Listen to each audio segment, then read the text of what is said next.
Hello everyone, this is the new LEGO Ninjago Legacy version of Zane's Titan Mech Battle the set. The most important thing that you need to know here is that the mech has knees that bend. Now honestly, in spite of the name this time around, it's not really much of a battle set because they give you this giant mech and 2 good guy minifigures to go against just 2 bad guy minifigures. Strikingly, the original version of the Titan Mech Battle set from 2015 and the Possession season had fewer pieces than this set right here, in spite of the fact that that older one, the original one with the same name, had an entire second mech in it.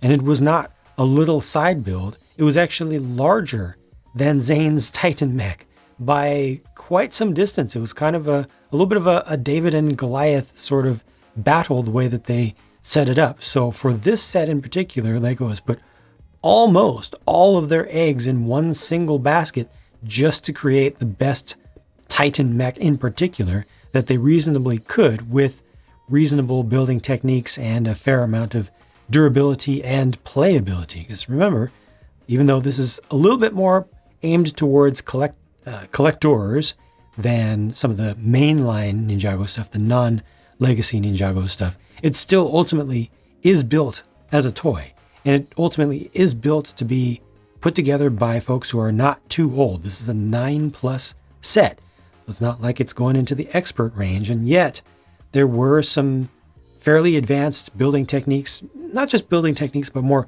building strategies, I would say, that all come together. None of this was too difficult to actually assemble. There were some relatively tricky little bits along the way, but nothing too major in that sense.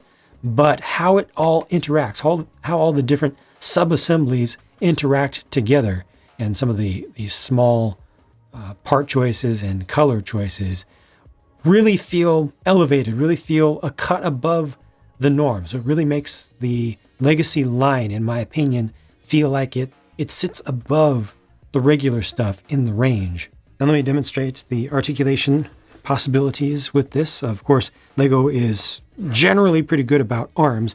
They've got these pauldrons that can move out of the way to allow the arms to move up quite a bit. That can just keep going. I thought it would go a little bit farther than that. Looks like that's about the limit to lift this, but then each arm can also rotate. You've got a full 360-degree swivel there.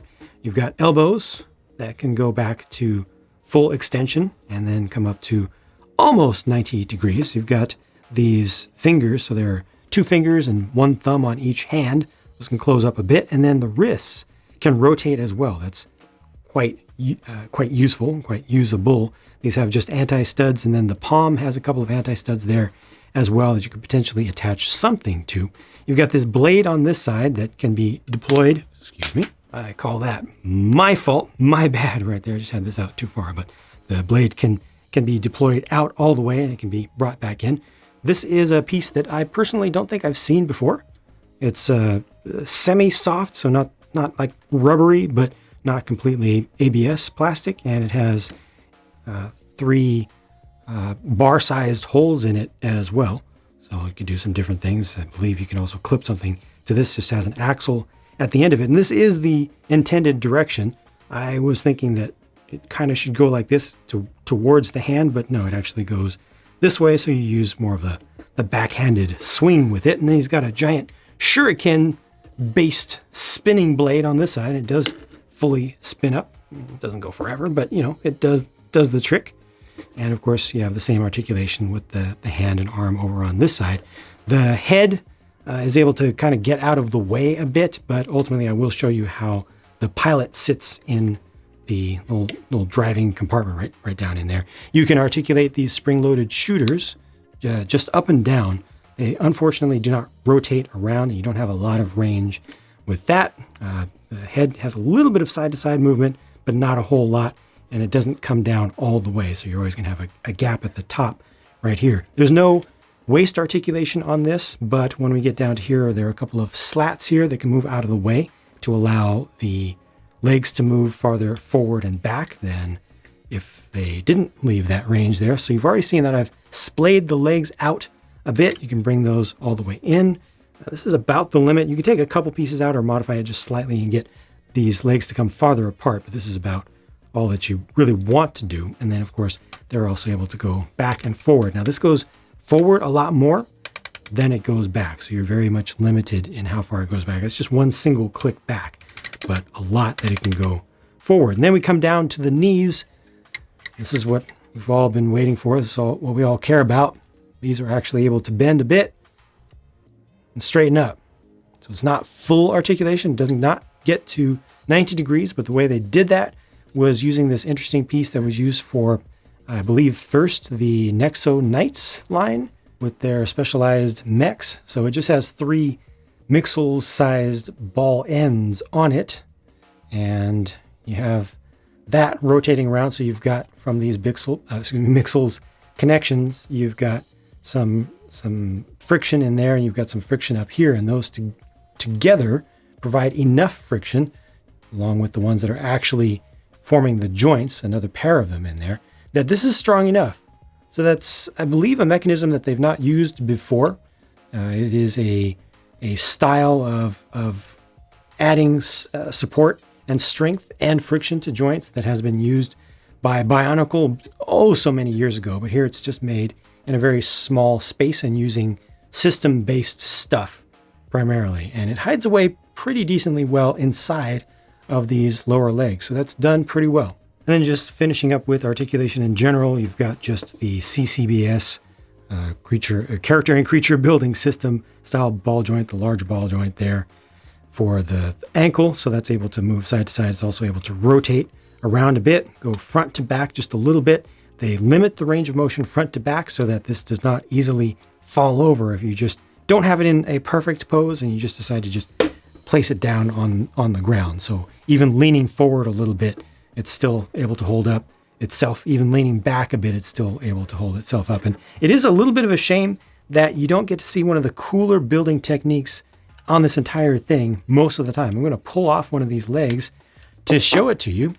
Not only building technique, but also part choice. So look at how there appears to be a little bit of glow inside of these little thrusters here. These thrusters are made with the gunmetal gray versions of beehives that can fit over a minifig head. Underneath there is a spring green stud, and that's what's giving you this extra glow, that extra, when the light refracts, even though it's fairly far down in there, it really makes it much brighter. And I really appreciate that the designer clearly just experimented a lot. You know, could have used just white and been done with it, could have just left this piece in there, by itself, and it would not have had that effect. It would have been dark. But adding that in particular is such a bright color that even though there's very little light getting up in there, just refracting through this minifig head, gives that interesting effect, which most of the time you're just not going to see because it's all covered up.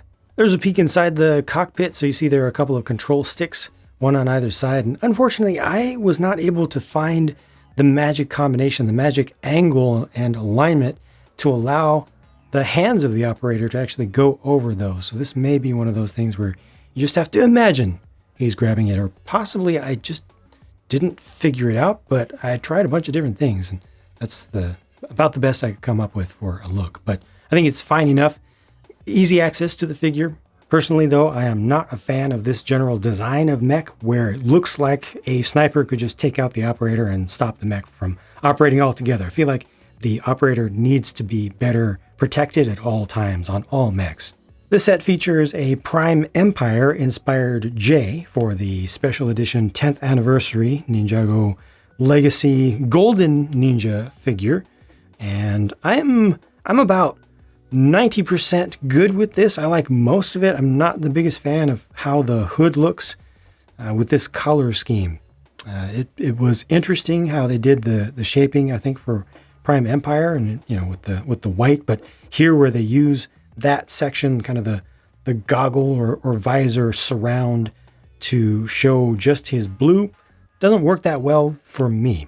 Here's a closer look at just that figure so you can see the detailing, the printing on it with multiple colors of metallic print all through and through.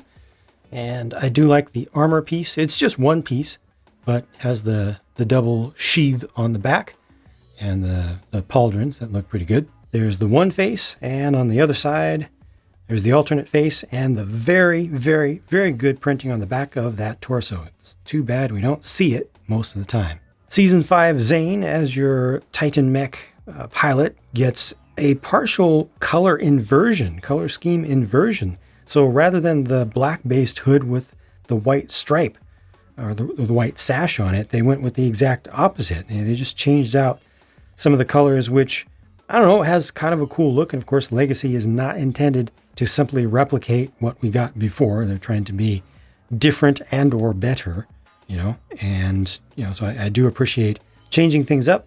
I think I liked the originals better, personally, but this does bring in, the strong white color on the top. And speaking of the white, I think the printing on the torso here into the hips, into the legs is good, which is rare, right? So definitely have to call them out for doing something right. I also like the little bit of metallic blue that's on there. But yeah, that's plenty opaque for printing white against black. They did a good job here. It is probably all backed by silver, which is what they generally need to do, or at least a metallic base. So yeah, that is all good. Now, Legacy Gultar has some good things and some bad things going on with the color scheme, in my opinion. Here they went with the solid purple going down into the dual molding for the lower leg ethereal cloud section. And unfortunately, that dulls the brightness and the glow of the trans neon greenish yellow color. Really muddies it quite a bit. I understand what they were going for here. I have a feeling that this is one of those cases where it looked good on paper, it looked good on the computer. They might have even gotten a nice proof out of it, but in production form, it just does not pop.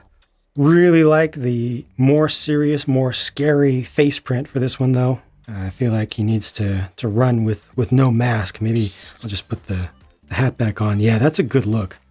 Yeah, that's a lot more serious. The print for the torso, though, feels less serious. It feels more just plain, graphically. And then the Soul Archer suffers from the same problem with the lower body. I really like where it was going. I like the attempt, but in practice, it just doesn't work out quite as well. It feels more like it's trying to go from fully ethereal into corporeal with the opacity there, but where you have the overlap, it just, I don't know, this might not come through on camera, but to me in person, it definitely looks muddy and incomplete, maybe like a prototype or something. And again, we get that nice strong face print. The extra pieces pile this time has some extra nice things with the white colored pneumatic T-piece. Of course, this is just an extra stud shooter bolt, but that is a modern pearl gold version of the agent's gun or nozzle piece. Gold is not a particularly common color for that. I also already, of course, talked about the nice spring green stud, so we get one extra of that. But here's the best thing. That little silvery piece is obviously a flat top hairpiece, and that's for Zane. So they've once again done exactly what I've been asking for 4 years now. They spent a fraction of a cent, literally a fraction of a cent of extra budget on this, not retail, but manufacturing cost, to include an extra hairpiece so that the main character at least can run Sans helmet, or Sans hood in this case, and that's fantastic. I celebrate it. I will always celebrate it. It is great. I love it. Last thing, this is what the sticker sheet looked like, and this actually did not feel like too many stickers to me, especially these over here that look like they could get repetitive. They actually worked out well for the little slats on the lower legs, and yeah, I'm happy with this. So this is a pretty dang good set overall, but there may be something even better about it that I haven't talked about yet, and that is the price, because it's $60, that's 60 US, for well over 800 pieces, giving it an unbelievably good price to part ratio. Unbelievably good. Almost unheard of, especially for something that's not a huge set and something that isn't just made of a bunch of tiny, tiny, tiny parts, but it gets even better than that. Because the price of this set is the same, exactly the same as the 2015 set. No adjustment for inflation, no knee tax or anything, no adjustment for the fact that this has a significant number of additional pieces, including some pretty large ones in there, and a full selection of minifigures.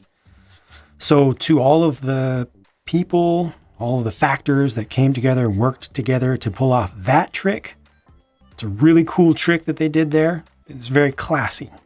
I really appreciate that on behalf of many, many fans out there. Thank you if you're listening. If it was just happenstance that was able to work from randomness and math and all, then thank you, life and happenstance and all, whatever happened to make that happen. That's really, really special. The same price for more pieces, better quality, 5 years, more than 5 years later. I feel like I don't want to touch that subject anymore. I don't want to jinx it. If we have any opportunity for something like that to happen again, I could not support it anymore. But I mean, you've seen the set. So much was done so right here. Even into the printing of the white on the torso. So much was done so right. I'm very happy about this. You want to see the build, check out the real-time pure build or the time-lapse speed build, whichever you prefer. I've got links to those respective channels in the end screen that'll start showing right now and also in the video description. Thanks for watching. I will keep bringing you more reviews and talk to you again soon.